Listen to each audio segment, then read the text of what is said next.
right, so here are some of the tires I've already done. Now this one, I didn't, I tried to take it out of the freezer too early, and so it broke. So what you need to do is make sure, these are the donut pans, okay? This is the regular size donut, and these are mini donuts, so I thought these would be good for the tires that sometimes you see along the side of the track, so that, you know, to keep them in their lanes. This one is just the regular one. You need 2 of these per wheel, so in there 4. And, oh, I know, there's a difference between wheels and tires. The wheels are the rims, the tires are the rubber part. All right, so this has been in the freezer for quite a while, and they should fall out like that. So if they don't, then they haven't been in there long enough. You don't want to leave them in too long. Like these 2 I actually left in overnight, and you can see, they actually kind of look cool though. You can see that they have more condensation on them, and that's because they've been in the freezer a little bit too long. And we're not going to be putting anything on. This is a black coating chocolate that I used. So it's right here. You can buy black coating chocolate. Yes, you can.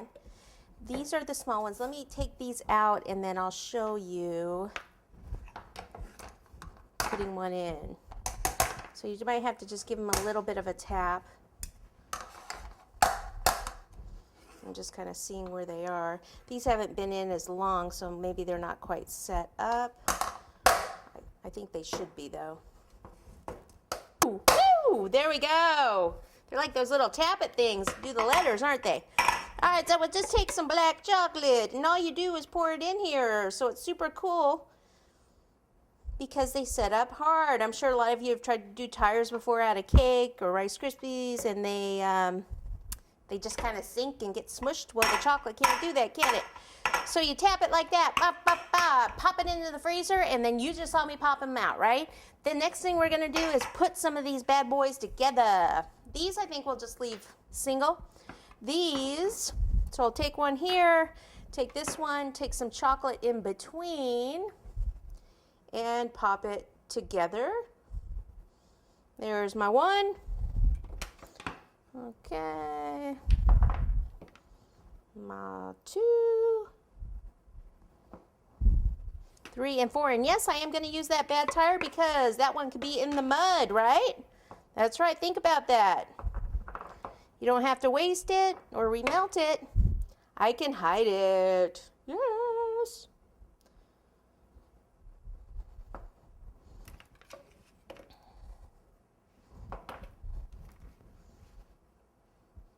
Do this, and then let me find the correct positioning of that, and then I'll put a little extra. Just make sure they stay in the middle. We might need to trim that middle area, and we might not. If you want these to stay shiny, then keep your hands. You can wear, there are actually chocolate gloves if you need them, so that they will stay shiny, because once you touch them, they get kind of cloudy. Okay, so we'll let those set up for a little bit. I'll go ahead and pop them on here. And then I'll probably take a paring knife and trim them a little bit. Then we'll just take these little ones in here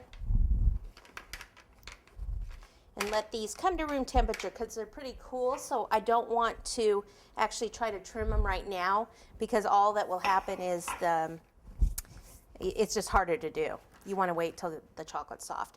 Then I had these spark plug molds, and I just took some of my black chocolate, poured it into my white chocolate to make a gray, and then I've got some spark plugs, so I thought those were kind of fun. And to write on, if you want to do writing on a cake, what I suggest is writing on something like this. This is a little wrench.